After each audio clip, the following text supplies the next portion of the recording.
Welcome to the Advanced Software Architecture course.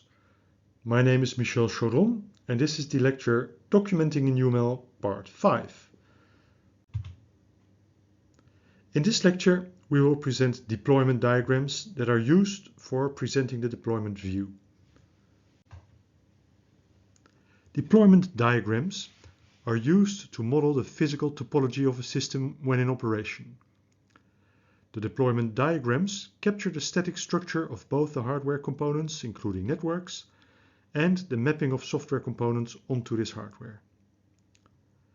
The diagram explains which hardware and software needs to be installed where, and information from the deployment is needed for performing various kinds of analysis, especially for extra functional properties such as performance and reliability. Deployment diagrams are developed by architects, network engineers, and system engineers together. Deployment diagrams are used to describe the physical components, both hardware and software. Also, the deployment diagrams describes their distribution in space and the relation between these components. Computing nodes, for instance computers or CPUs, are shown as three-dimensional boxes. In this diagram, these are called nodes.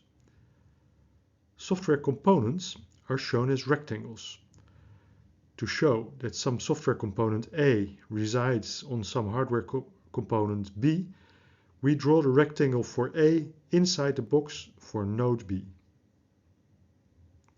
Communication links are shown as line. These lines can be drawn between two nodes to show pairwise connections or between many nodes at the same time to illustrate a network. In order not to clutter this diagram, the logical relations between components are typically not drawn. Consistency. When a design grows to cover multiple models, consistency across the models can become a point of attention. Here's an example.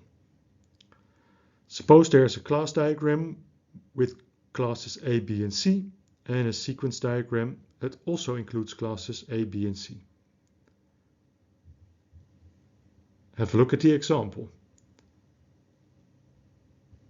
Suppose now there is a message going from class A to class C.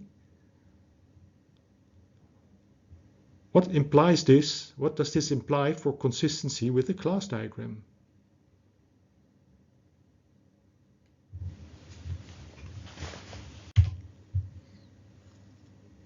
Here's another example about consistency. This consistency is driven by a convention that is used within a project. It is a common practice within projects that a use case is illustrated by a sequence diagram. Once a project agrees on this, it becomes possible to check for it. You can go over all the use cases in a design and check whether indeed a sequence diagram for it exists. Question: which changes to the class diagram should be made in order to achieve consistency with the sequence diagram?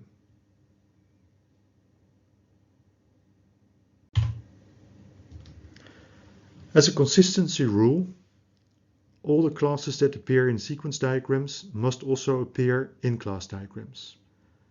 Look at class D. It appears in the sequence diagram, but not yet in the class diagram. It should be added. In this lecture, we explained the deployment diagrams. This was the last type of diagram we discuss and completes the set of diagrams that we discuss in this course. The slide shows the overview of the views that we discuss and some examples of diagrams in different styles.